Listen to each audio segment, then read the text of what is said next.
எனக்கு உண்மையாகவே நான் எழுதும் போது கூட எனக்கு அது என்னுடைய குரலாக எனக்கு கேட்கல. அவங்க 2 பேரும் பேசிகிட்டு இருக்காங்க, நான் உட்காந்துருக்கிற மாதிரி தான் எனக்கு இருந்தது. நீங்கள் இரவின் காதலனா? ஏன்னா பெருவாரியான காட்சிகள் 2 படங்கள்லையும் சரி நைட்டு தான். இன்னொரு 2-3 ஸ்கிரிப்ட் இருக்குது சார், அதுவும் எல்லாம் ஒரே நைட். அதுவும் நைட்டு தான். எல்லாம் இரவு நேர கதைகள் தான். ஏன் அப்படி? அது என்ன இரவு? அது தனி உலகமாக சொல்ல விரும்புறீங்களா? அதுவும் நீங்களே சொல்லுங்க.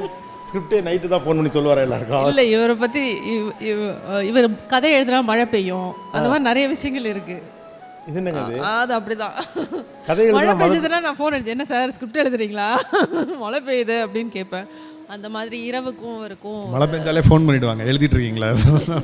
இல்லை சார், இரவு பிடிக்கிறதுக்கு இது ஒரு நல்ல காரணமாக இருக்காது, ஆனால் இதுதான் காரணம். என்னென்னா, இரவில் எல்லாரும் தூங்கியிருப்பாங்க, யாருக்கிட்டையும் நம்ம உரையாட தேவையில்லை, நமக்கான நேரமாக இருக்கும், நமக்கு பிடிச்சதை நம்ம செய்ய முடியும். மெட்வே ஹாஸ்பிட்டல்ஸ், ஆரோக்கியத்திற்கான சிறந்த வழி.